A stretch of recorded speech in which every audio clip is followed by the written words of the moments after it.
Gente, vamos começando devagarinho, a gente vai trocando uma ideia, beleza? Então tá. Para começar, Christian, deixa eu te avisar que o Gabriel ele já está gravando, tá? Boa. Tá, gente? Vocês não vão ver o sinalzinho ali do gravando, mas aqui já está gravando a tela, beleza? Então tá, gente, bem-vindos aos que estão conhecendo mais Sumário hoje, bem-vindo ao pastor em especial, pastor Marlon, e desde já, obrigado pela atenção, pela disposição, pelo ânimo em querer atender a gente, valeu? E para começar, eu queria fazer uma oração, então, para a gente introduzir depois do tempo, beleza? Falamos com Deus. Em nome do Pai, do Filho e do Espírito Santo. Amém. Querido Deus, Pai nosso, te agradecemos porque mais um dia vai se encerrando com a tua graça. Obrigado por nossa casa, pelo sustento, pelo alimento, pelas bênçãos diárias e incontáveis que tu nos dás. Agora, nesse momento, fica com cada um de nós, nos dê sabedoria e discernimento. Em especial, abençoa o pastor Marlon, que vai nos dirigir um tema, vai nos dirigir um estudo sobre a tua vontade, sobre aquilo que tu deseja para a nossa vida. Em nome de Cristo, amém. Pastor Marlon, fica bem à vontade. Pessoal que está chegando também, se quiser falar qualquer coisa, ou levanta a mão, ou usa o chat, ou abre o microfone e sai falando. E se o senhor quiser começar se apresentando, em seguida pode dar início ao aquilo que se preparou. Isso aí, vamos lá então, gente. Meu nome é pastor Marlon Felipe Sebig, eu sou pastor da Paróquia Evangélica Luterana Bom Pastor, de Candelária, Rio Grande do Sul, mais ou menos uns 130, 200 quilômetros de Porto Alegre, mais ou menos, bem pertinho daí, Alisson e Christian. Mas aqui a nossa paróquia ela é bem no interior de Candelária. Me formei no ano de 2020, no Seminário Concórdia, turma da pandemia, no finalzinho do ano passado. Sou natural de Blumenau, Santa Catarina. No decorrer da minha caminhada no Seminário Concórdia, mais especificamente de 2016 para 2017, eu casei com a Kelly Mendes Barbosa, que está aí nos acompanhando, também a minha companheira aí do restante da caminhada do seminário, do estágio, e para a eternidade, que Deus assim nos permitir, né? Então, ela está aí me apoiando e muito feliz, graças a Deus, com esse chamado que a IELB entregou em minhas mãos. A paróquia é muito boa, muito bacana da gente atender. Candelária é uma cidade de cerca de 30 mil habitantes, né?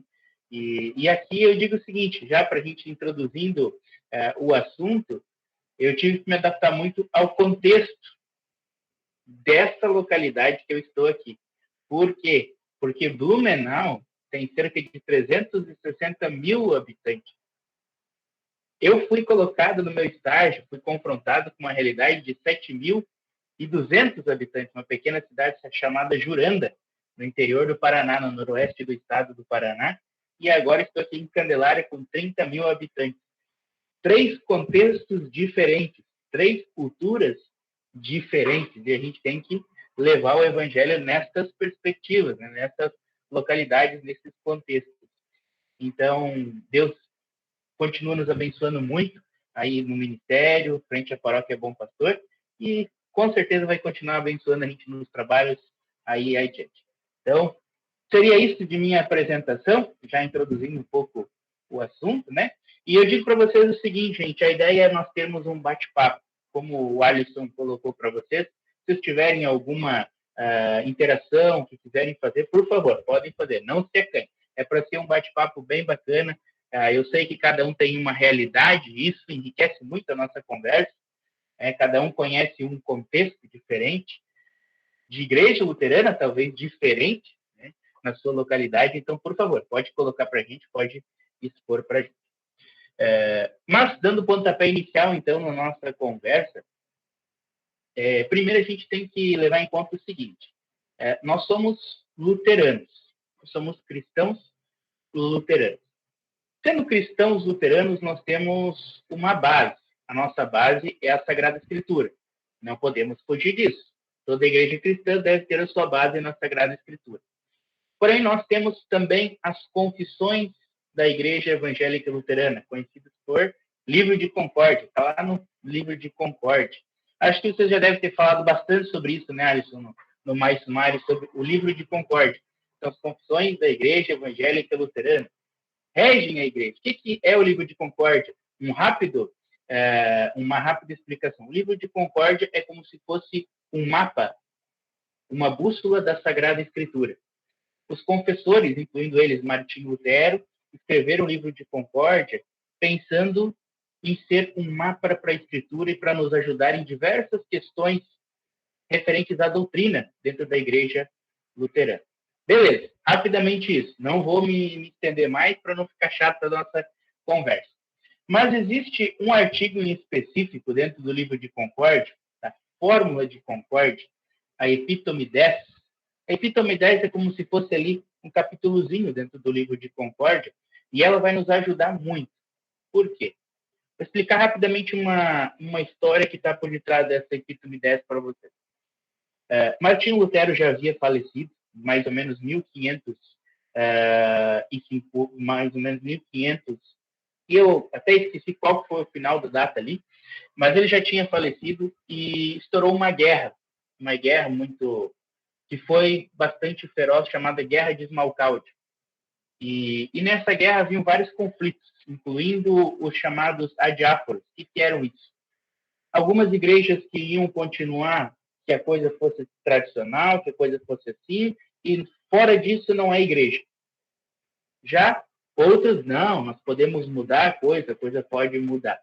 E tudo isso, então, eclodiu uma grande discussão dentro da igreja, e lembrando que já havia a Igreja Evangélica Luterana na época, não era mais a Igreja Católica, já havia divisão, já tinha a Igreja Evangélica Luterana. Ok, pastor, mas o que isso tem a ver? Bom, os confessores, cujo principal é Felipe Melanchthon, um dos braços direitos de Martinho Lutero, tiveram que resolver essa questão. Como é que eles resolveram essa questão? Melanchthon, então, escreve a Epítome 10, onde ele fala sobre os chamados adiáforos. Essa palavrinha estranha aí. Adiáforos. O Alisson, o Christian, eu não sei que tinha visto o Kaiser aí também, o Leonardo, acho que deve estar cansado de ouvir essa palavrinha. Adiáforos. Os adiáforos, eles são muito importantes quando a gente fala em igreja luterana e cultura. Por quê? Porque ali é o que a gente pode mexer e o que a gente não pode mexer. O que nós podemos contextualizar e o que nós não podemos contextualizar. O que é um adiáforo? Adiáforo é tudo aquilo que pode ser mexido. Vamos dizer o seguinte, a gente pode batizar em nome de uma quadrindade, em nome do Pai, do Filho, do Espírito Santo e de Ana? De jeito nenhum. Então, isso não é adiáforo. Isso não pode ser mexido. Por quê? Porque é bíblico. É bíblico. Então, a régua, aquilo que vai medir o que nós podemos mexer, o que nós não podemos mexer, é a palavra de Deus. A própria Bíblia. Beleza, gente? Boa pergunta. Boa pergunta, Alisson. Boa pergunta. Já vamos conversar disso daí. Mas falando um pouquinho sobre igreja luterana e cultura para vocês. A igreja luterana, como vocês já sabem, ela é uma igreja oriunda da Reforma, certo? Martinho Lutero, quando ele deu o pontapé inicial na Reforma Luterana, na verdade ele queria trazer algumas mudanças para a igreja católica da época. Ele não tinha ideia de formar uma nova igreja. Mas aí a gente já começa o contato da igreja luterana com a cultura. Por quê? A missa era em latim. O povo da época não conseguia entender a missa, porque não era a língua que eles falavam, não era a língua que eles entendiam. E Martinho Lutero, então, traz a missa para a língua do povo, para a língua germânica, para a língua alemã, para o povo poder entender. Já é uma forma de desenvolver a igreja com a cultura daquela localidade. Fazer com que o evangelho chegue àquelas pessoas. E aí, continuamos no decorrer dos tempos com a igreja luterana se desenvolvendo, sempre em contato com a cultura. Vamos chegar no Brasil agora. A nossa igreja, a Igreja Evangélica Luterana do Brasil, é uma igreja que surgiu a partir dos Estados Unidos veio para o Brasil. Mas onde ela se instalou? Se instalou em comunidades alemãs. O início da Igreja Evangélica Luterana do Brasil foi em colônias alemãs. Ela veio por meio de uma cultura, porque sabia que a maioria do povo que é alemão é membro de uma igreja luterana. Eu sei desse contexto por Blumenau, sei do contexto por algumas cidades do Paraná, também no Rio Grande do Sul, onde a igreja luterana ela é forte. Inclusive aqui em Candelária. Veio por meio das colônias alemãs. Era uma forma de levar a igreja para o povo que estava acostumado com aquela cultura, com aquele modo de ser igreja. Mas agora nós chegamos no século XXI. E agora, pode vela de pilha no altar? Será que pode? Já vamos chegar lá. Vou deixar o spoilerzinho para vocês. Pode ou não pode? Vamos ver. Gente, seguinte. Quando a gente fala em igreja luterana e cultura, como eu já comentei para aqueles que... Oi? Posso interromper? Vou pedir para o pessoal... Pode, por favor. O que o pessoal acha aqui? Ou põe no chat, ou fala. Quem acha que pode, bota o número 1. Quem acha que não pode, bota o número 2. E lá no final a gente discute aí se pode ou se não pode. Isso aí, já faz uma outra perguntinha. Você acha que pode dança litúrgica ou não? Tá aí mais uma outra. Coloque essas duas opções. Sim, 1, não 2. Isso, Alisson? Então, gente, vamos continuar o nosso bate-papo, depois a gente vê o resultado. Para aqueles que estão chegando agora no nosso momento de bate-papo, Igreja Luterana e cultura. A gente tem que saber que nós temos uma régua que é base para a igreja, que é a Sagrada Escritura, o Evangelho. Nós não podemos passar por cima do Evangelho. Tudo aquilo que vai obscurecer o Evangelho ou vai acabar deixando o Evangelho esquecido, não pode. Essa é a nossa régua.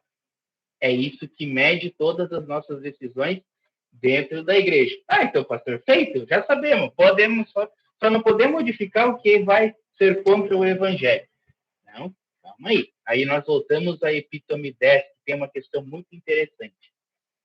Os confessores lá que escreveram a Epítome 10 da Fórmula de Concórdia, do livro de Concórdia, eles não se preocuparam só com os adiáforos e só com a contextualização. Eles se preocuparam também pastoralmente com os fracos na fé. Alisson, vamos deixar um pouquinho as questões das velas aí, depois a gente volta aí, mas eu tenho uma questão bem bacana para falar sobre isso. Continuando, gente, o nosso bate-papo, nós temos que entender que a cultura ela é humanizada. Ela é algo que vem do ser humano. E podemos dizer o seguinte, também é um presente de Deus. Porque a diversidade das culturas no mundo, inclusive no nosso país, aqui no Brasil, do sul ao norte, é um presente de Deus. Presente de Deus. Então, a gente tem que saber que é uma dádiva de Deus, mas que nós temos que ter um certo ponto até onde nós podemos ir com ela e até onde não podemos ir. Por exemplo, dentro da igreja, se a gente começar, vou dar um exemplo rápido, a fazer um batismo com suco de uva na Serra Gaúcha, porque o pessoal está acostumado com vinho, fazer um batismo com suco de uva, porque se contextualiza com a coisa. Não, porque o Evangelho nos diz que nós devemos batizar com água. Com água. Mas o Evangelho nos diz que é para ser por aspersão ou por imersão. Aspersão é derramar a água sobre a cabeça da criança. E imersão é a pessoa, ela se afunda dentro da piscina e o pastor levanta ela novamente. Não. Então, tanto faz. O batismo, ele é batismo, se é por aspersão ou imersão. E da mesma forma, se o pastor vai lá e faz, em nome do Pai, do Filho e do Espírito Santo, é batismo. Agora, aquilo que a gente falou, em nome de uma quadrindade, para contextualizar, de jeito nenhum. Foge da alçada do Evangelho. Sobre a pia batismal com suco de uva, novamente a gente traz a questão da cultura, que ela é humanizada. Ela é do ser humano. E nós temos que saber que o Evangelho ele vai focar em Cristo Jesus. Nós não podemos obscurecer a Cristo Jesus. Não podemos deixar com que o Evangelho fique de lado, para que a cultura se apareça. Você acha que não chamaria atenção a gente fazer um batismo com suco de uva? Imagina uma água roxa. Assim.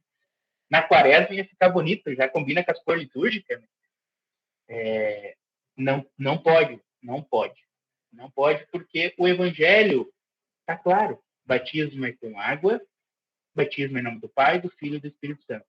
Beleza, resolvemos essa questão. Mas, gente, certamente vocês já pararam para pensar, poxa, mas a minha comunidade ela é tradicional nos cultos.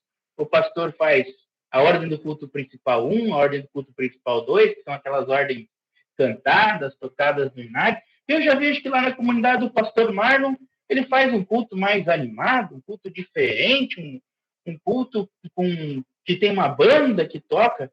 Por que essa diferença? Por que aqui não é assim no meu local? Bom, influência da cultura. Aí está a questão do pastor cuidar disso.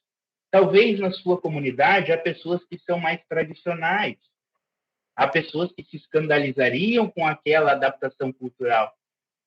Há pessoas que ficariam, poxa, não sei, eu acho que isso aí não está certo. Acho que eu vou largar essa igreja, vou ir para outra, porque não está certo isso.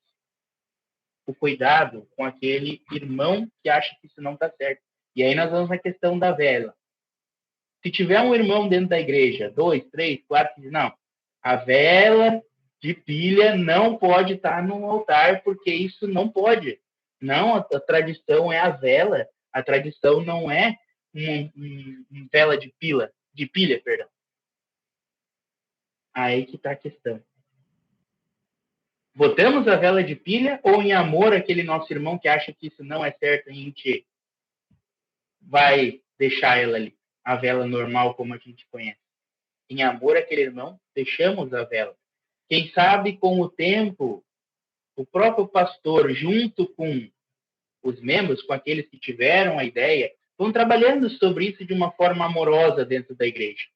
O que a Epítome 10 traz para nós também sobre essa preocupação pastoral é que a gente não pode colocar coisas goela abaixo. Tem que ser assim, em ponto. Não. Com o tempo a gente vai se adaptando.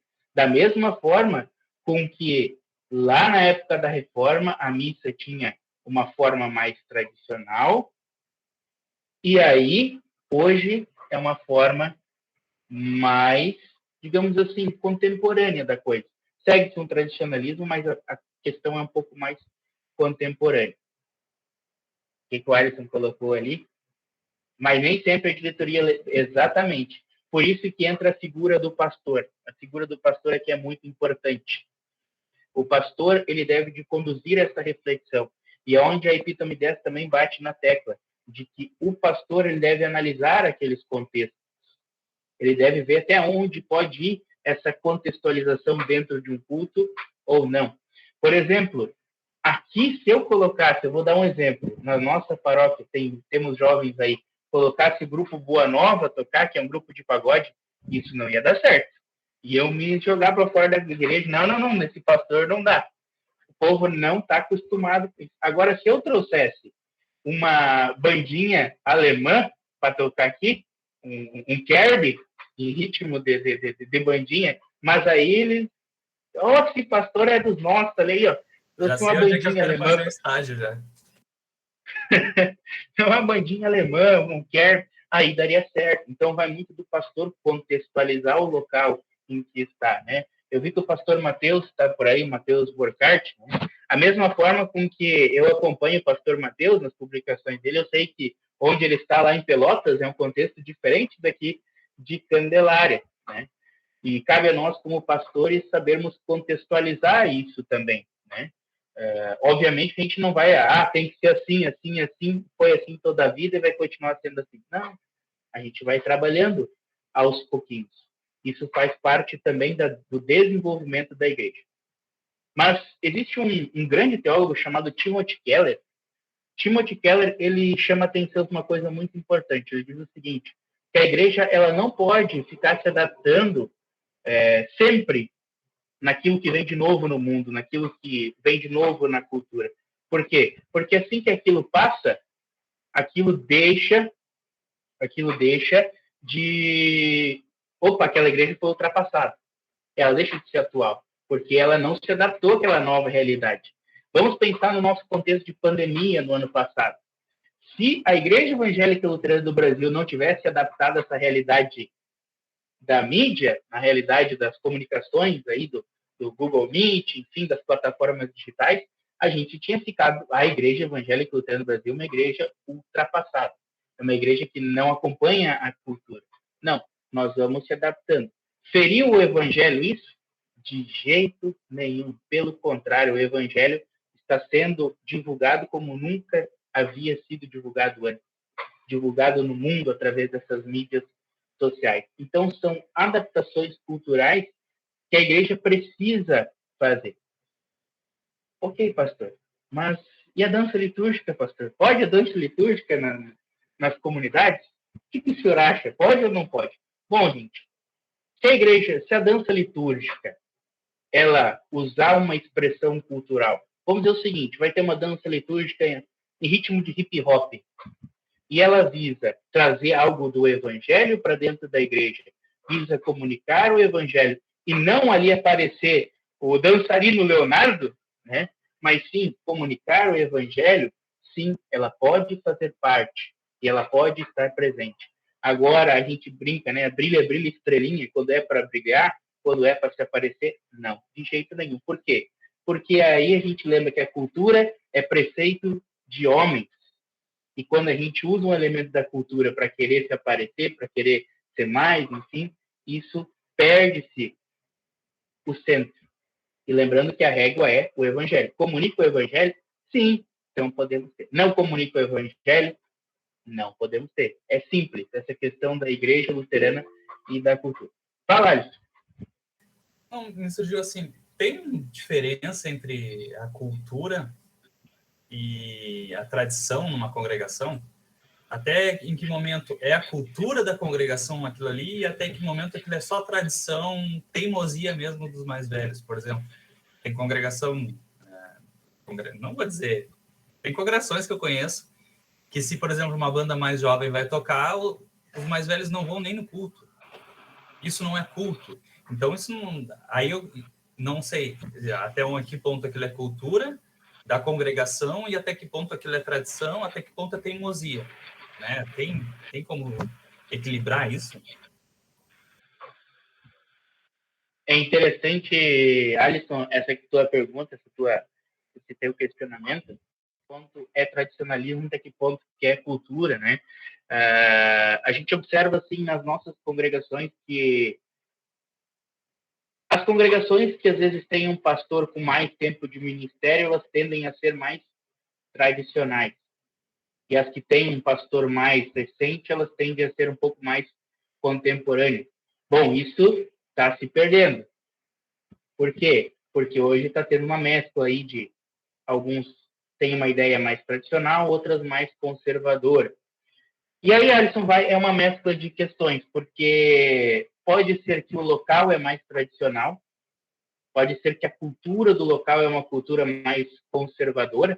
E a gente tem exemplos aí do Espírito Santo, né, um local em que é mais tradicional, principalmente para o interior do Espírito Santo. A Igreja Luterana é uma cultura do povo daquela localidade. Eles gostam de um culto que seja mais tradicional. E tem aquelas grandes congregações em centros urbanos, como é o exemplo da comunidade de São Paulo, em Porto Alegre, que hoje tem o Presence Movement, que é um movimento um pouco mais jovem, né? Vai da cultura do local. Então, é uma questão muito cultural isso. Mas a gente não pode excluir também que muitas vezes é por teimosia do próprio pastor. E agora eu vou colocar nós pastores aí na vez, né? Às vezes é teimosia do pastor, às vezes a comunidade quer algo um pouco mais contemporâneo e o pastor, não, tem que ser assim, sempre foi assim, vai ser assim, não vamos mudar. Binário luterano na veia, nada de louvar ao Senhor, se louvar ao Senhor não presta, tem que ser o inário luterano. Então, pode ser tanto uma realidade cultural quanto uma realidade do próprio pastor, que o pastor acaba impondo para aquela localidade. Né? Eu acredito o seguinte, que são ambas as coisas. Existem locais que é cultural, existem locais que é o pastor que impõe uma certa tradição. Tem que ser assim e ponto. Então, é uma questão, é uma dualidade, digamos assim, não há uma resposta, né? Mas a cultura influencia sim. ela acaba influenciando na realidade de ser igreja luterana, né? Tudo isso que a gente falou até aqui, dentro do contexto da igreja luterana, a gente chama de praxis eclesiológica, né? Que é como a igreja funciona naquela localidade ou naquele local, a forma com que a igreja é naquele determinado contexto. Mais alguma pergunta? Alguma colocação? Fique à vontade, gente. Vamos conversando aí sobre o tema.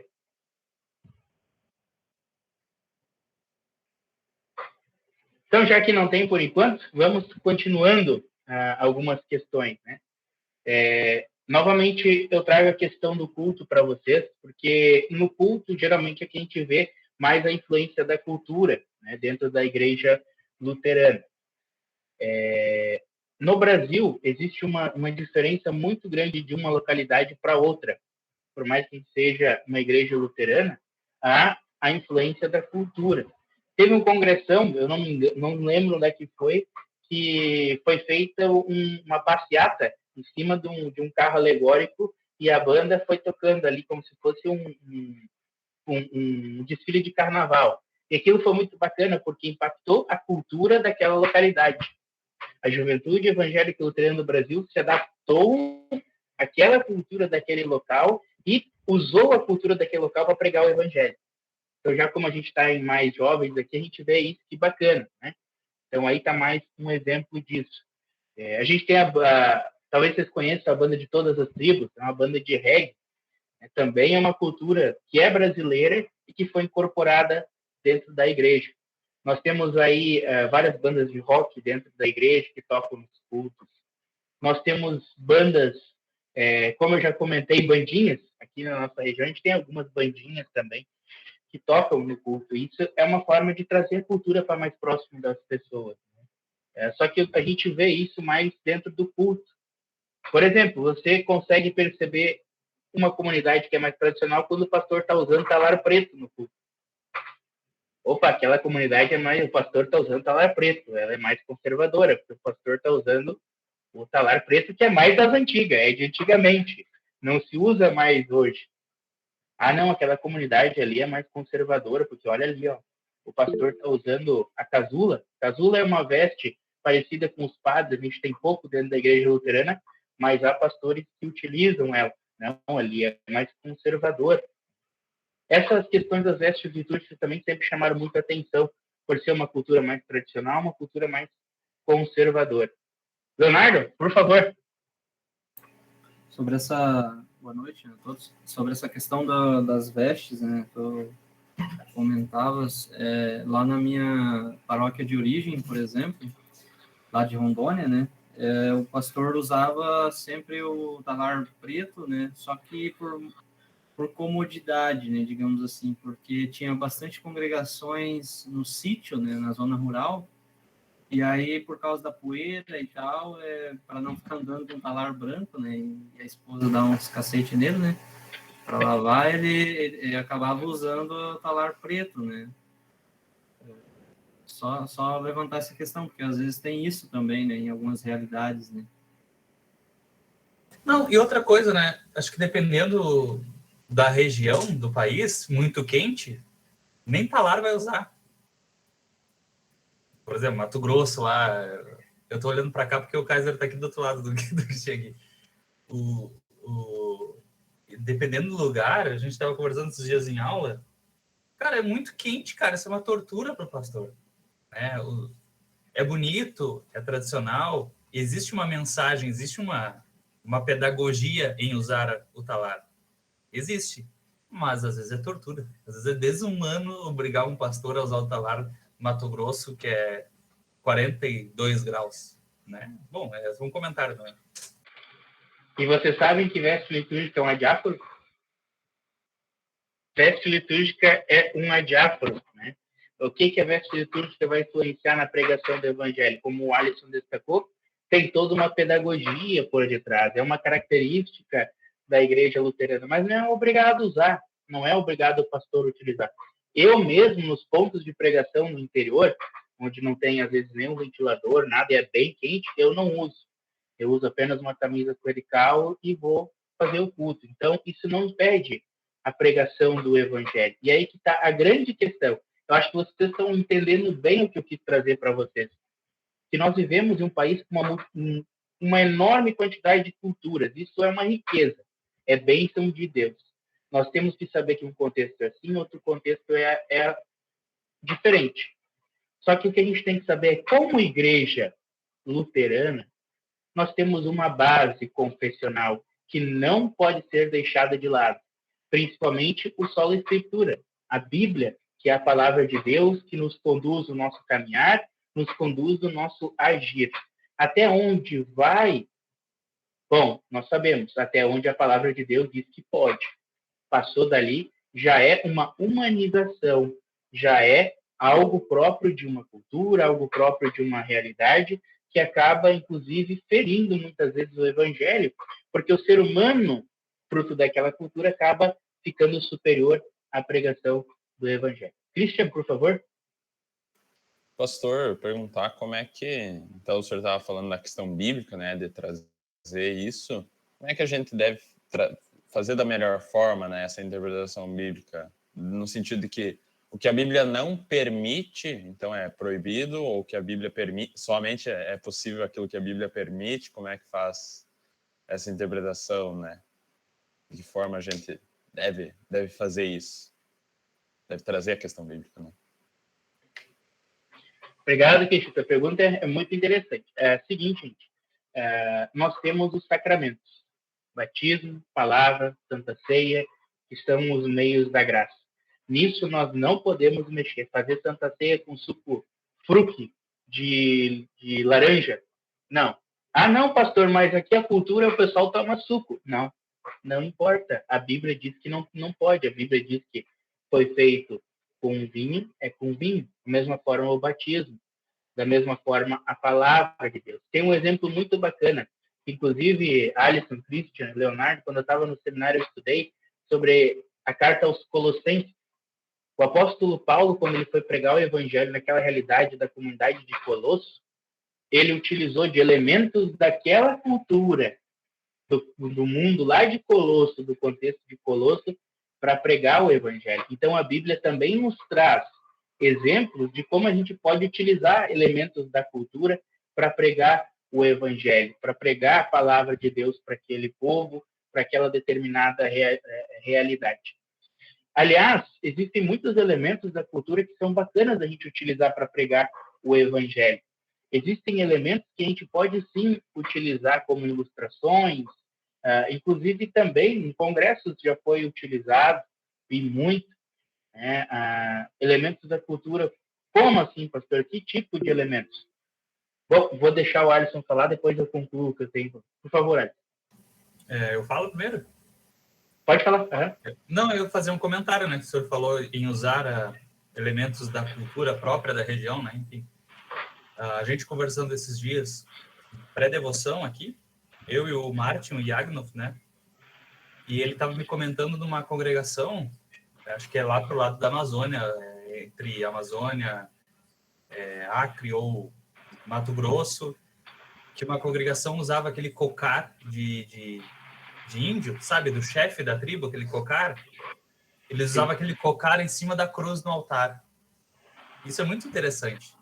São elementos da cultura para as pessoas, para a congregação entender que o único chefe, o único que detém o cocar está no altar, né? Aquele é o chefe da tribo, o pajé está na cruz. Isso é interessante, né? Isso é um elemento da cultura que serve de ensino, que serve... Bom, aí é outra coisa. Eu não sei dizer, está certo, está errado, pode, isso eu não sei. Estou dizendo que acontece, e existe. Era só um comentário. Obrigado, Alisson. E dentro desse comentário que tu fez, eu vou trazer um exemplo de um pastor da nossa igreja, o pastor André Plummer. É normal você ver ele andando por aí com aquelas camisetas típicas da África, né? E quando ele vai para Moçambique, ele sempre usa aquelas camisas, né? E uma vez eu perguntei para ele, pastor Plummer, por que o senhor utiliza essas camisas assim? Para me contextualizar com aquele povo, fazer parte da cultura daquele povo, me incluir dentro da cultura daquele povo, para poder pregar o evangelho, né? E aí que está a grande sacada da coisa. Você pode utilizar elementos da cultura para poder pregar o evangelho, para chamar a atenção daquele povo, para poder pregar a atenção daquele povo. Aliás, bem bacana esse exemplo que eu vou trazer para vocês. Os vitrais nas igrejas, as cores litúrgicas nas igrejas, o azul, agora no advento, o verde, o vermelho, o roxo. Martinho Lutero manteve isso para quê? Para que o povo daquela época que não sabia ler, para que o povo pudesse ver aquelas imagens, ver aquelas cores e conseguir associar. O verde é esperança, o azul é paz, e assim por diante. Opa, naquela imagem a gente vê Jesus ali, o nosso Salvador crucificado. Então ele utilizou aqueles elementos. Mas isso é católico ou romano? Não. Lutero ele manteve para poder pregar o evangelho naquele contexto. Por isso que dentro da igreja luterana hoje a gente tem essa herança, né? Essa herança litúrgica que também foi algo utilizado pela cultura do povo da época para pregar o evangelho. E mais um outro exemplo que eu vou trazer para vocês sobre a questão de pregar o evangelho.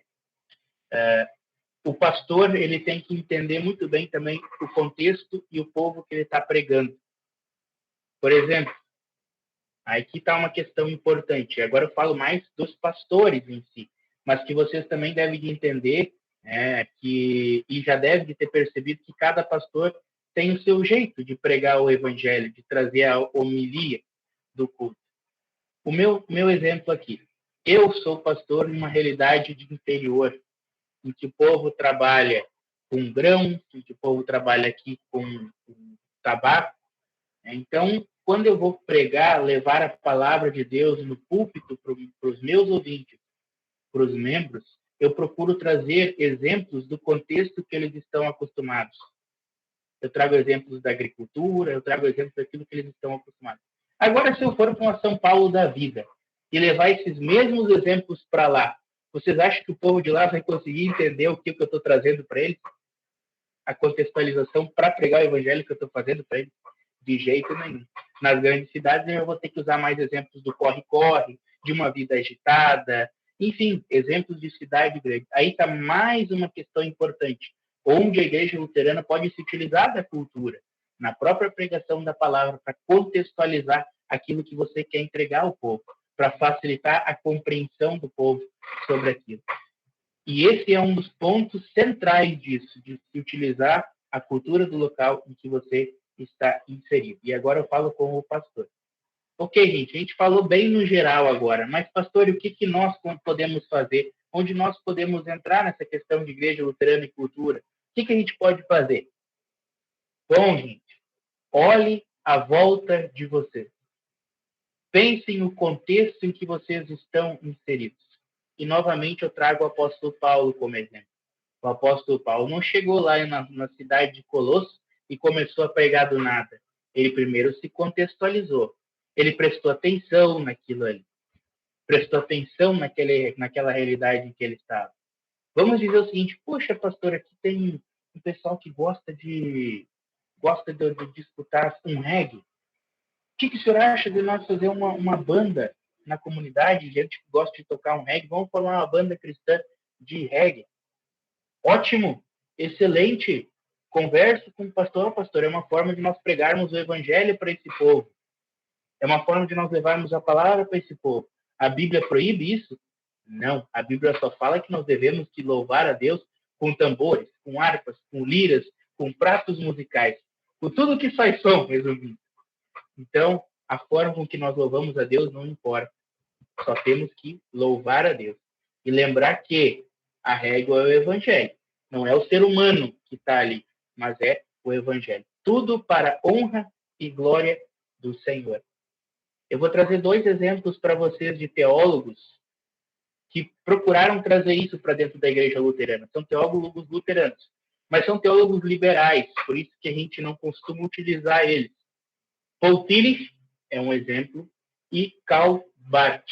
São 2 teólogos, 2 pastores que trouxeram isso. Lógico, no século XX, nós estamos no XXI, foi lá no século XX, foram os primeiros que trouxeram isso mais forte para dentro da igreja luterana. Paul Tillich ele é conhecido como o o teólogo que trouxe a teologia da cultura. O que ele queria trazer? Ele queria mostrar que exatamente isso, que nós podemos pregar o evangelho com questões que são da cultura de um determinado local, de um determinado povo. Qual foi o erro de Paul Tillich? Aí que está o problema. Eu trago para vocês esse exemplo para vocês entenderem melhor o ponto que nós podemos utilizar e o ponto que nós não podemos utilizar de uma cultura. Paul Tillich dizia que nós somos alienados em Cristo Jesus. Ele não utilizava o termo justificação pela fé, por exemplo, nós somos alienados em Cristo Jesus. Em Cristo nós temos uma alienação. É como se Cristo nos completasse. É isso que ele estava querendo dizer. Então, isso não está na Bíblia. Foge da alçada do Evangelho. Então, por mais que ele tenha utilizado um elemento da cultura do local em que ele estava inserido, ele distorceu a justificação pela fé. E sendo nós luteranos, nós não podemos distorcer nada do que a palavra de Deus nos diz. Muito mais a justificação pela fé, que é o artigo 4 da Confissão de Augsburgo, o artigo pelo qual a igreja ou cai ou permanece, ou seja, ele é fundamental. E Paul Tillich distorce isso para adaptar uma cultura. Não pode, de jeito nenhum. Aí que está. Ele utilizou o evangelho, a salvação, principalmente a salvação, para trazer um elemento da cultura, a alienação. Isso é extremamente errado. Então, gente, um culto, uma cerimônia, ela pode ser adaptada de acordo com a realidade do local. O pastor pode utilizar a veste litúrgica ou não precisa utilizar a veste litúrgica. Fica a escolha dele. Pode ter vela com pilha no altar? Se o contexto do local permite, pode ter vela com pilha no altar, não tem problema. Pode ter sim. Pastor, mas na minha igreja não tem um crucifixo no altar, só tem uma cruz de fundo. Se o teu contexto permite, ok. A teologia luterana, principalmente a liturgia, diz que recomenda-se ter. Se recomenda ter, é recomendado, mas não obrigado. Né? Pastor, aqui na minha comunidade tem uma banda de rock, vou falar para eles parar de tocar no culto porque tem que ser só o inário luterano. Ué, onde é que está escrito isso? Onde é que está escrito isso que não pode? Em nenhum lugar. Então, é um adiáforo. Pode ser modificado, pode ser mudado. Eu sei que isso é uma questão assim que às vezes mexe um pouquinho, principalmente com o pessoal que está aí no seminário, né? Que a gente às vezes é defrontado com algumas questões assim, que são interessantes da gente conversar, né, sobre isso. Mas eu quis trazer esse tema para vocês, conversando com o Alisson, porque é um tema que a gente está diariamente inserido nele. Aquilo que nos rodeia, tudo aquilo que nos rodeia, a forma de ser de um local, a forma de se expressar em um local, tudo isso faz parte da cultura. E aquilo que nós podemos pegar e utilizar para pregar o evangelho, aquilo que nós podemos utilizar para pregar o evangelho, isso nós temos que se utilizar, lembrando do exemplo do apóstolo Paulo. Logicamente, aí vai muito também do pastor local, mas vocês também, lembrando disso tudo que a gente falou, pode chegar para o pastor, ter uma liberdade, pastor, o que o senhor acha disso? Podemos? Não podemos? Bom, o pastor, ele é capacitado, ele é formado para poder analisar o local em que ele está inserido. E aí sim ele vai poder dizer, acho que é assim, acho melhor assado, acho melhor dessa forma. Então, lembrando sempre que o termômetro é a palavra de Deus, o evangelho, e uma das coisas que a epítome 10 da fórmula de concórdia nos diz, que nós temos que levar muito em conta, porque Jesus diz, amai-vos uns aos outros como eu vos amei. Não vamos brigar se a cruz é para ter Cristo crucificado ou não. Não vamos brigar se é o inário luterano ou não. Vamos lembrar aquilo que os confessores colocaram na epítome 10. Vamos sempre lembrar nos nossos irmãos. Se nós tivermos um irmão que não concorda com aquilo e pode fazer ele cair da fé ou abandonar a igreja, é melhor deixar como está. Vamos seguir assim. É melhor ele estar junto com a gente lá no céu do que nós não termos ele com a gente lá na vida eterna. Certo, gente? Christian, por favor. É sobre essas questões que o senhor está trazendo da cultura e E como construir isso, né? Como adequar. Às vezes me parece assim que é algo que começa a trazer um aspecto de que, tipo, então toda forma de adoração a Deus, ou toda forma é plena, é assim, eu posso adorar a Deus da forma que for possível, eu posso adorar a Deus do meu jeito, que eu aprendi em casa, ou da forma que for, né? Eu acho, pelo menos, eu vejo um problema nisso, por causa que tem a questão de que, tipo, bom, nós estamos fazendo algo para Deus. Deus é o cara lá de cima, é o Todo-Poderoso. Bom, para Deus a gente deveria, eu acredito, que entregar o melhor que a gente pode fazer, né? Entregar as premissas, entregar aquilo que não entregar de uma forma preguiçosa. Então, pelo menos uma vez que eu li o artigo, mas era um artigo assim bem. Mas o cara falava assim: nós precisamos cuidar para daqui a pouco nós não estarmos anunciando o evangelho na língua dos demônios. A gente vai simplificando, vai tornando algo. A gente vai adaptando, sempre vai virando uma quimera e começa. Pelo menos essa é uma visão que eu queria trazer aqui. Eu não sei se o senhor pode falar algo sobre. Bacana, Cristian. Realmente, a gente falou bastante sobre a questão da cultura dentro da igreja luterana, né? A gente sabe que a igreja luterana ela tem uma forma de culto que é resumida dentro da sua liturgia. Né? A liturgia ela tem um começo, um meio e um fim. E isso é bem bacana. Por quê? Porque tem uma ordem e uma decência para pregar levando e conduzindo ao evangelho e a santa ceia, o perdão, a vida e a salvação. Por isso que a gente tem que levar bem a sério isso. A nossa igreja ela é uma igreja que, por mais contemporânea que ela seja, ela continua sendo tradicional no quanto ao seu rito de culto. Né? Pode ser um presence movement, que é algo mais contemporâneo, mas ela tem em sua essência aquilo que conduz à salvação. Esses tempos atrás, eu vi um colega meu que colocou, eu queria saber se essas igrejas que têm a tinta preta na parede do fundo estão pregando o evangelho. E eu achei interessante aquilo lá, e daí no outro dia ele colocou, eu queria saber se essas igrejas que têm Jesus crucificado na parede, ou tem uma cruz na parede, estão pregando o evangelho. E é bem bacana isso, tá aí o termômetro.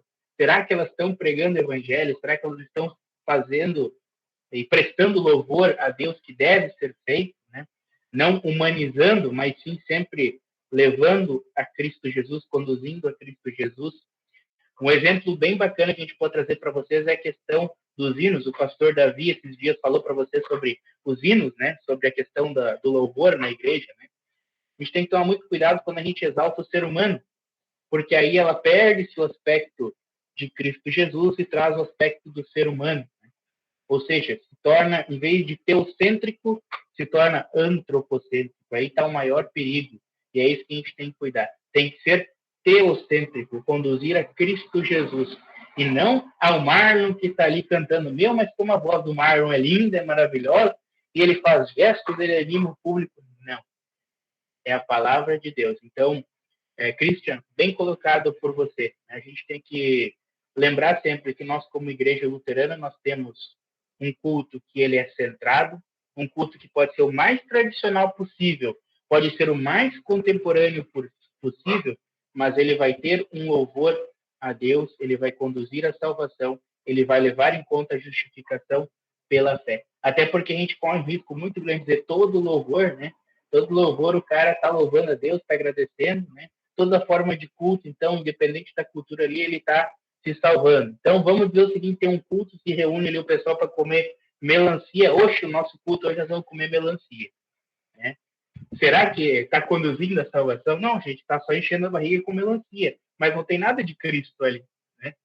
Então, aí está o termômetro. Conduz a Cristo, conduz a salvação, excelente. Ok. Não conduz a Cristo, conduz ao Marlon, que está ali pregando, está ali falando, opa, já não é bem assim. E a gente tem que tomar muito cuidado com isso hoje, porque existem grandes pregadores aí, né, no mundo afora, que o pessoal, eu vou ligar a TV para assistir o cara lá, porque o cara lá prega bem a palavra. Mas será que o foco é Cristo ou o foco é ele? Aí que está a grande questão da coisa. tem que ser teocêntrica, conduzir a Cristo. Aí nós lembramos da dança litúrgica, nós lembramos do louvor, se é banda de reggae, se é banda de rock, se é banda de pastor youtuber, bem lembrado, é verdade. O brilha, brilha, estrelinha, né? Ou se está realmente pregando a Cristo Jesus, né? Bem lembrado. E esse é o nosso termômetro. É isso que eu quis trazer e deixar bem enfatizado para vocês. Nós temos um termômetro disso. É a justificação pela fé. É Cristo Jesus.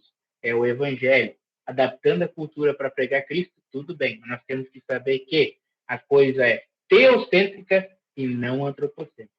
Quando ela parte muito do ser humano.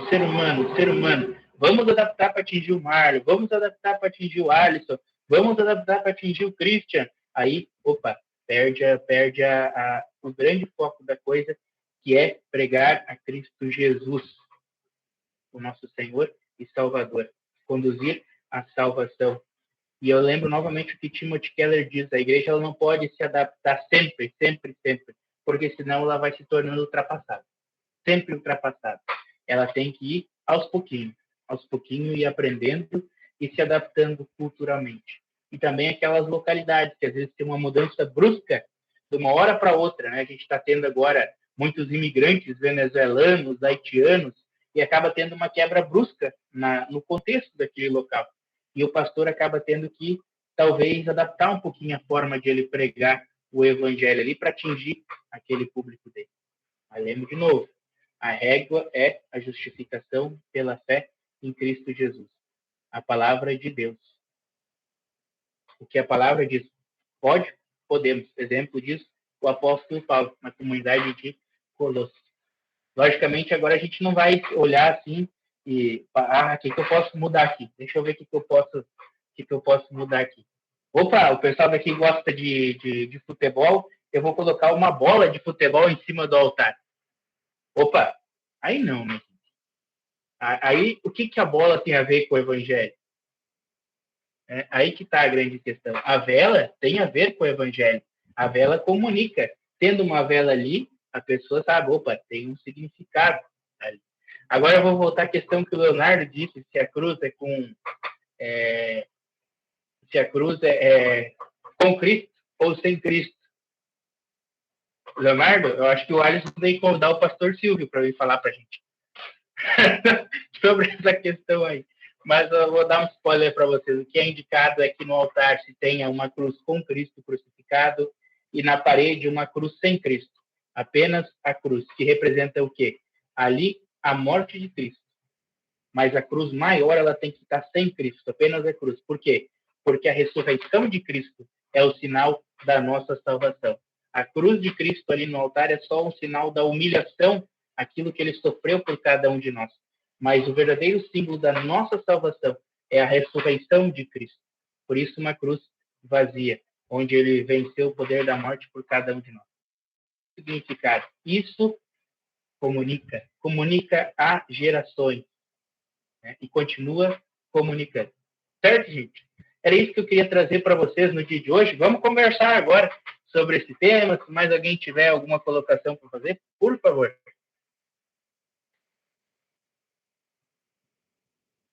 Alguém falar mais uma coisa aí? Eu só ia comentar que teve... A gente estava esses dias na aula do Fukui e foi falado sobre o movimento iconoclasta, né? Onde toda a imagem dentro da igreja, escultura, todo o desenho, vitral, inclusive, tudo isso se enquadrava em adoração de imagens. Então, tudo isso foi tirado de dentro das igrejas. Houve esse movimento, né? Então, em vez de cultura, o ensino pedagógico, eles estavam confundindo com adoração de imagens. É mais um comentário. Não sei se o senhor tem alguma coisa a acrescentar sobre isso, né? Que a gente até teve... Foi a última aula, inclusive. Foi de sexta-feira passada, né, Christian? Que a gente falou de encodolia, sim. E sobre iconoclastia, né? Tem alguma coisa sobre comentar sobre isso aí, pastor?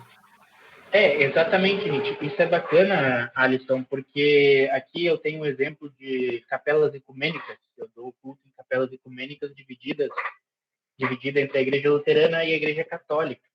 E a igreja católica tem os seus santos num canto assim, ela tem os santos expostos. E realmente, quando eu cheguei aqui, o pessoal me questionou, mas pastor, o senhor quer que a gente tire esse santo dali? Esse santo não faz parte do gente. A questão é o seguinte, nós, como luteranos, olhamos para, no caso lá era São Lucas, o evangelista Lucas. Se a gente olha para aquela imagem ali, a gente lembra de Lucas, do evangelista Lucas. Lembramos de sua caminhada, o que ele fez, o que ele descreveu no seu evangelho, mas foi um pecador como qualquer um de nós. Ter a imagem ali não tem problema. O problema está em a gente olhar para ele e dizer que ele ore por nós, que ele interceda por nós. Não, ele foi tão pecador quanto eu, Marlon, quanto Cristo, quanto o Alisson, quanto o Leonardo. Ele foi tão pecador quanto qualquer um de nós. Mas comunica, a imagem comunica. Você olha para aquela imagem, o que é aquilo? Que nem o pessoal. Eles sabiam que tinha uma imagem lá, mas eles não faziam ideia qual santo que era aquele, ou que imagem que era aquela. E eles acabaram, então, aprendendo a partir daquilo. E eu digo, respeito, vamos respeitar aquela imagem. A iconoclastia é interessante, né? A adoração às imagens, por isso que até que foi quebrada imagens em igrejas, enfim, foi um movimento assim, extremo, radical, confundindo com a adoração. E ver como, às vezes, uma cultura lá dentro ela pode ser terrível para dentro da igreja. Né? Ela, em vez de comunicar o evangelho, ela conduz ao Satanás, ao diabo, ao inferno, né? Que foi o que aconteceu. O que eles ganharam quebrando aquelas imagens? Só a raiva do povo, ódio do povo. Foi um movimento que realmente atingiu a igreja. Foi na época da Reforma, inclusive, né? O movimento iconoclasta. Christian, por favor. Interessante sobre essa discussão de que também é o destaque, né? Por exemplo, São Lucas é tão pecador quanto nós, né? É verdade, mas, tipo, às vezes não dá pra gente entrar com essa prepotência e dizer, eu pelo menos, não sei se alguém aqui tá com essa bola toda, mas eu não consigo me comparar a Lucas, assim, né? Pelo menos eu não consigo fazer. Se alguém aqui consegue se colocar assim no nível de Lucas, escritor do Evangelho, bom, eu não duvido que possa existir alguém aqui que esteja no nível dele, mas acho que eu, pelo menos, estou muito longe, absurdamente longe disso, né? Exatamente. São Lucas, São Paulo, eles são exemplos de fé para nós. Exemplos de cristãos que viveram nesse mundo, né? Eles são exemplos de fé para nós. Né? Não que eles sejam superiores, eles são. O Paulo diz: eu sou pecador, todos são pecadores, no quais eu sou o maior deles. Né? Então, o próprio Paulo, com humildade, reconhecia isso. Então, a gente tem que olhar ele como um exemplo de fé e caminhada cristã para a nossa vida. Isso que é o destaque de você, às vezes, ter uma imagem, eu vou jogar isso aqui fora, me tornei luterano, não quero mais isso aqui. Bom, para quê? Dependendo da aplicação que você vai dar para essa imagem. Você vai orar por ela, me ajuda nisso, ou você vai ter ali para olhar, por exemplo, uma estátua de São Lucas e lembrar aquilo que ele fez por nós. E é bacana isso aí, porque tem a ver com cultura, muito Christian e Alisson. Por que tem a ver com cultura? A igreja luterana chegou em vários locais que o catolicismo era muito forte. E a igreja luterana teve que aprender a pregar para esse povo, a falar com esse povo. Daí, nós temos novamente no livro de Concórdia sobre a questão da adoração aos santos, enfim, às imagens. Está lá no livro de Concórdia. Só que isso aí daí é o assunto para uma outra conversa.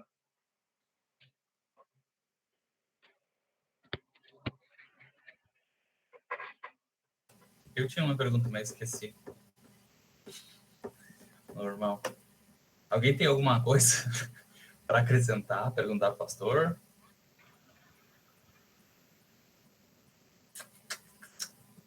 Impressionante, eu sempre tenho uma que eu esqueço. Só para complementar também, né? A gente lembra que, acho que o pastor falou também nesse sentido, Lutero, ele usou muito essa pedagogia de desenhos, né? Para transmitir para os letrados da época, né? No catecismo, né? Principalmente, né? É uma época que tinha muitos desenhos, né? Isso é interessante. A gente lembrar disso também, né?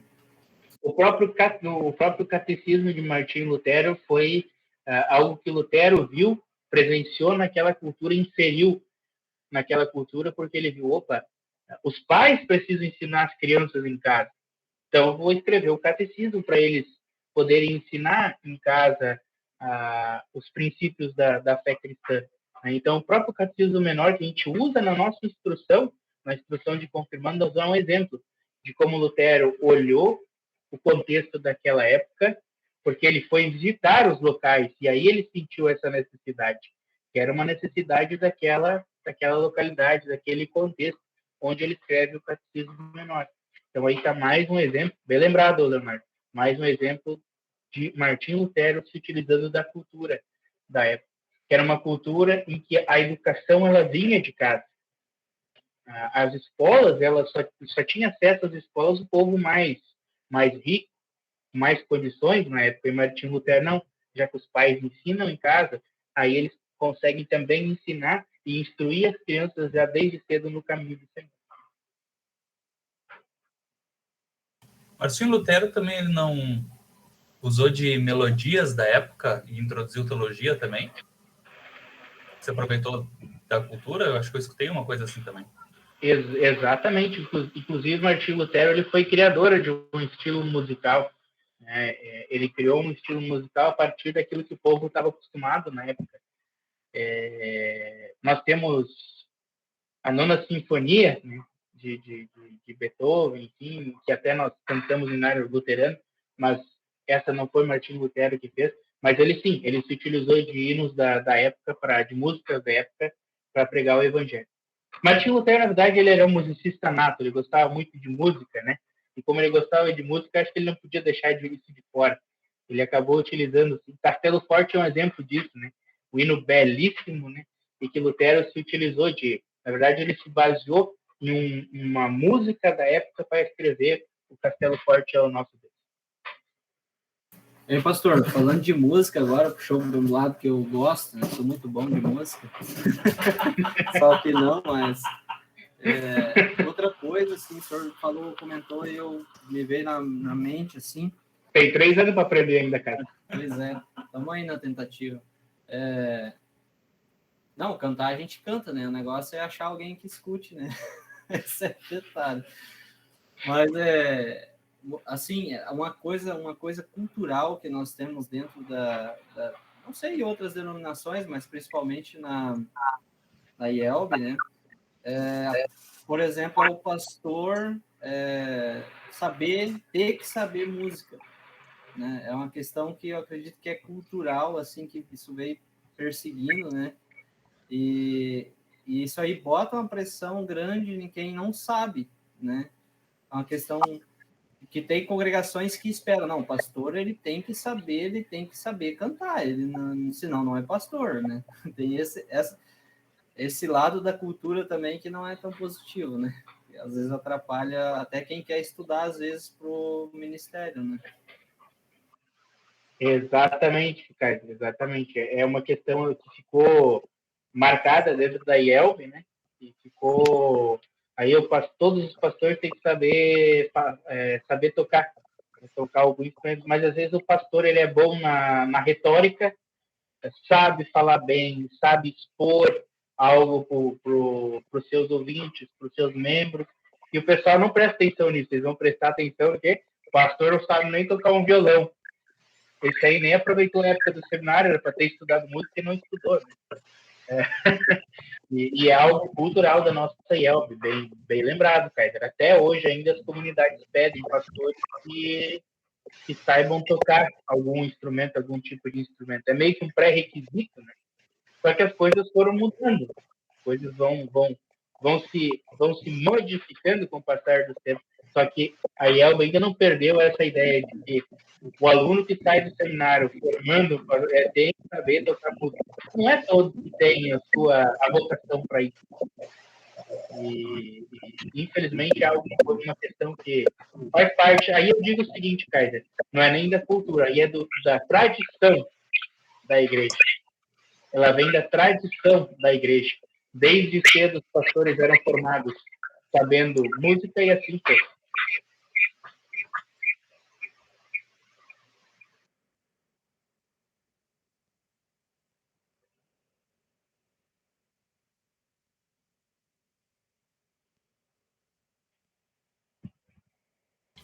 Mais alguém quer falar, gente? Fiquem à vontade aí. Por favor.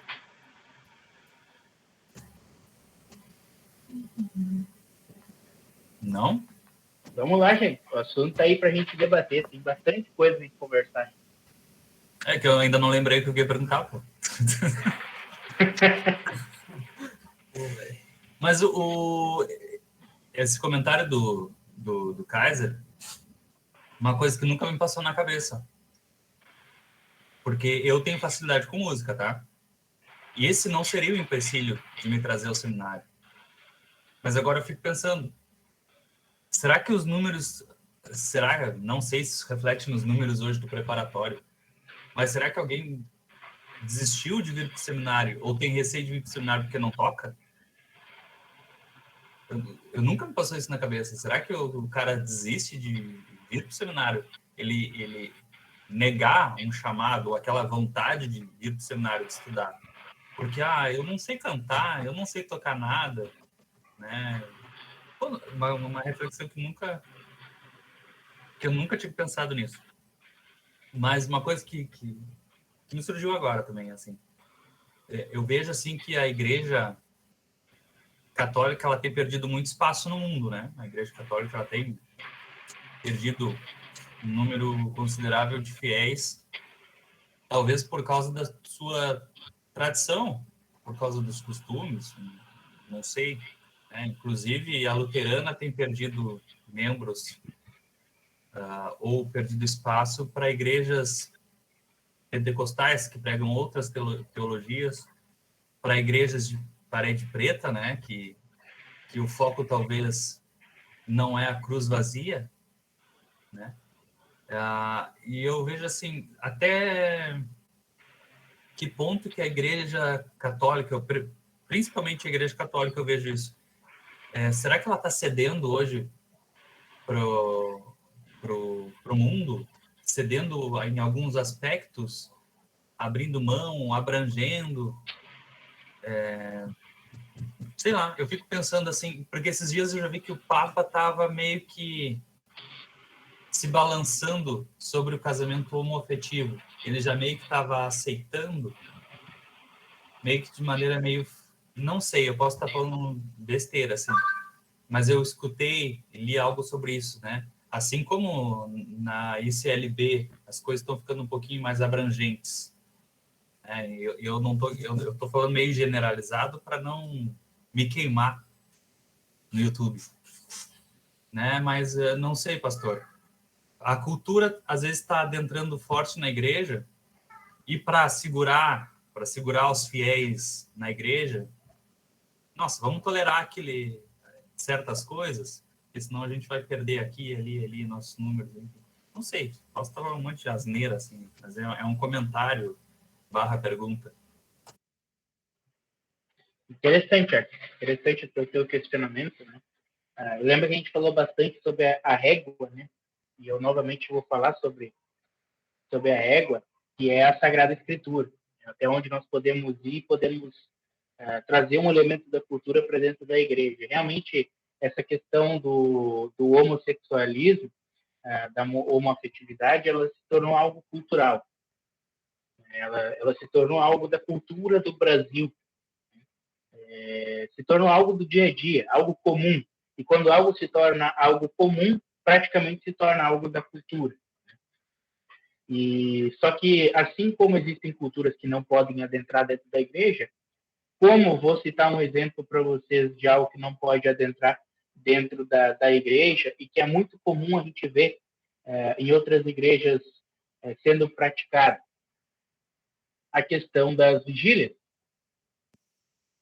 Das vigílias, certamente vocês já ouviram falar, nas igrejas pentecostais é normal, né? A gente vara uma noite acordada, fica na vigília, às vezes cantando, fazendo o maior escarcéu de madrugada, os vizinhos não conseguem dormir. É algo que adentrou dentro da igreja. No Brasil não era muito comum isso veio com as igrejas pentecostais e passou a fazer parte da cultura do país, da parte das igrejas pentecostais, essa vigília. E isso não é benéfico para a igreja. Onde é que está no evangelho que se tem que fazer vigília? Não está. Né? Então, é algo que não está no evangélico. A questão da homoafetividade, do homossexualismo é algo que a gente vai se defrontar muito daqui para frente. Porque nós temos que saber que, como cristãos, nós temos que acolher essas pessoas, acolher, recebê-las de braços abertos, só que existem pontinhos nisso. E são pontinhos que, na verdade, para nós que somos cristãos, se tornam pontões.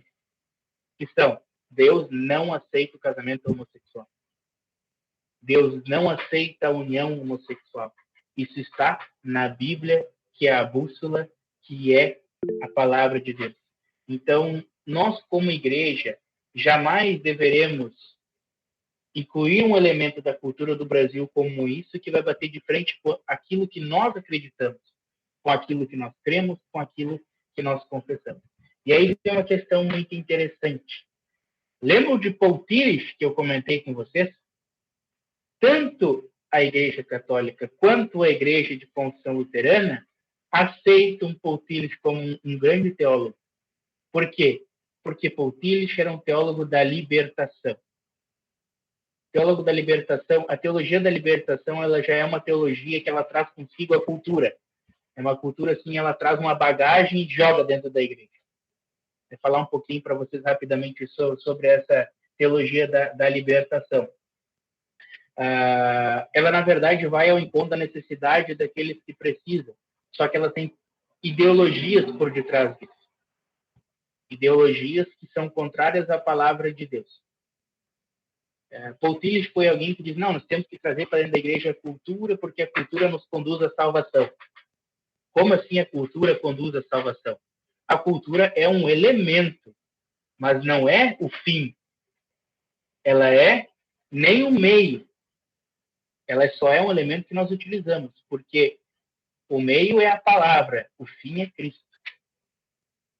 Então, aí que está a grande questão que a gente tem que cuidar muito.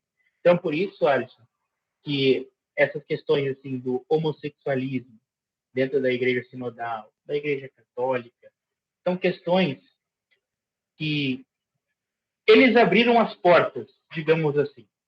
Abriram as portas e deixaram, vamos dizer assim, vem que a gente vai agarrar isso aí, é da cultura, temos que nos modernizar, e aí vem aquela questão muito errada. Igreja da Reforma sempre se reformando. Já ouviram essa expressão? Igreja da Reforma sempre se reformando. Errada. Essa é uma expressão utilizada pela Igreja de Confissão Luterana. A Igreja da Reforma Luterana, ela é uma igreja que traz consigo a justificação pela fé, a herança da confessionalidade luterana, a herança da justificação pela fé somente em Cristo Jesus, e consigo ela traz essa questão que nós trabalhamos a partir da Epítome 10, que é a questão dos adiáconos, aquilo que contribui para a pregação do Evangelho. Então, isso é muito importante para nós. Espero ter ajudado vocês aí nessa questão, ou clareado um pouquinho essa questão. Pastor, também a gente lembra, né, aquela régua que o senhor falou, a gente lembra que Lutero, ele não trouxe uma doutrina nova, né, tanto que ele vai para a Bíblia e, em muitos casos, ele recorre aos pais da igreja, né, que era a tradição antiga, mostrando que a igreja que tinha mudado, né, o rumo, né, e o que ele estava, a única coisa que ele estava fazendo era colocando no trilho certo, né, então vai ao encontro daquilo que o senhor disse, né, tipo assim, é reformada não no sentido de querer mudar tudo, né, ter que se reformar o tempo todo, né, mas é reformada no sentido de que Lutero resgatou aquilo que nunca deveria ter saído, né, ter saído do eixo ali, que era a base das Sagradas Escrituras, né. Isso aí, Leonardo, até botei ali no chat, trazendo de volta para a régua, né? A igreja se afastou dessa régua. Na verdade, a igreja deixou obscurecida essa régua por interesses próprios, né? E aí que está um grande exemplo, novamente, do que é capaz de fazer quando o ser humano toma a rédea, e não o que é ali mesmo, que é a justificação pela fé, que é Cristo Jesus.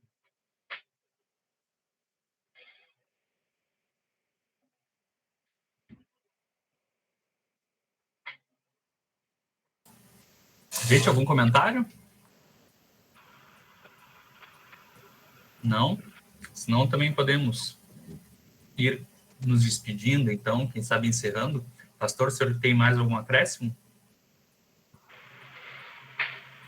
Isso aí, gente. Eu agradeço a oportunidade aí, Alisson e Christian, aí, pela oportunidade de conversar com vocês sobre esse tema. Eu quis trazer, assim, dessa forma mais simples da gente conversar, não trouxe nada de demais, assim. A ideia foi a gente ter um bate-papo sobre o assunto. Eu acho que tudo que vocês falaram aqui acrescentou e muito no bate-papo, né? Vocês me desafiaram em algumas questões aí bacanas também, que eu gostei de ser desafiado para falar um pouquinho para vocês. Então, eu agradeço muito, primeiro a Deus, a oportunidade de estar aqui falando com vocês, né? E conhecendo esse pessoal aqui que eu não conhecia, né?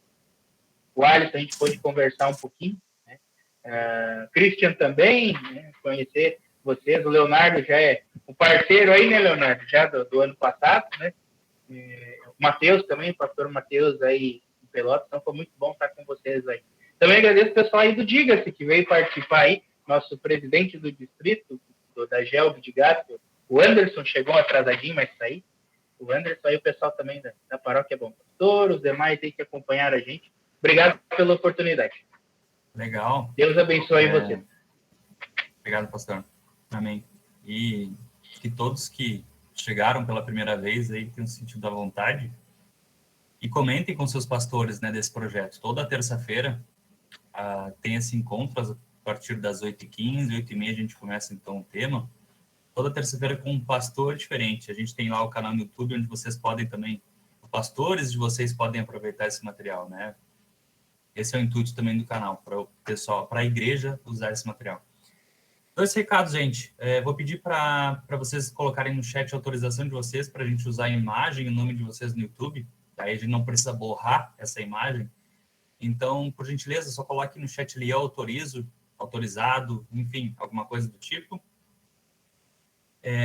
O outro recado. Surgiu uma mão aqui na frente. Aqueles que podem, abram suas câmeras para eu tirar o print e a gente vai postar lá no Instagram também. Vou pedir essa gentileza, aqueles que podem abrir a câmera. E já fazer a divulgação na semana que vem com o professor Fukui, falando do fim do mundo. O ano que semana que vem vai ser Kentucky. Professor Fukui, para quem nem todo mundo conhece aqui, o professor Fukui é professor aqui do seminário. Ele é professor na UBRA, na verdade. Professor da UBRA também. É um cara muito massa, hein? Acho que vai ser um estudo massa, hein, gurizada? Para quem puder participar, vai valer muito a pena. O Anderson também aí divulga no distrito. Se quiser me chamar ali no Instagram do Mais Sumário, ou no meu Instagram, pessoal, e a gente troca uma ideia, tá? Para falar mais do Mais Sumário, esse projeto aí, para abraçar mais distritos, não mais distritos, mais jovens. Gente, eu vou tirar o print, vou contar até 3. Antes da gente tirar a foto, só deixa rapidinho aí, ó. Deixa eu falar para o pessoal que é nosso aqui. O Alisson, o Christian, o Leonardo são estudantes do seminário, tá? O Alisson e o Christian estão no primeiro, o Leonardo está no segundo. Já estão no segundo e o Leonardo no terceiro, está acabando, né? Deus abençoe vocês aí na formação e podem contar com a gente quando quiserem. E ano que vem tem o Leozinho, o Léo Chornac e tem o Alisson Sperm também, eles entram ano que vem. Vamos lá, vou tirar o print então. 3, 2, 1. Prontinho, gente. Pastor, o meu último pedido então para o senhor que nos dirija em oração então para a gente encerrar. Senhor Deus, amado Pai Celestial, nós te agradecemos pela oportunidade que tu nos concedeste nessa noite de podermos estudar um pouquinho mais sobre o tema Igreja Luterana e Cultura. Querido Deus, que possamos sempre saber que a régua que mede todos os nossos passos, que mede tudo que nós ensinamos, é a justificação pela fé, Cristo Jesus, o nosso Senhor e Salvador, o teu Evangelho. Amado Deus, continue com cada um que esteve presente nesse estudo, os guiando, os guardando e protegendo durante esta noite e também esta semana, seja no estudo, no trabalho e também no lazer. Em nome de Cristo Jesus, o nosso Senhor e Salvador. Amém. Valeu, pastor. Obrigado. E até a próxima.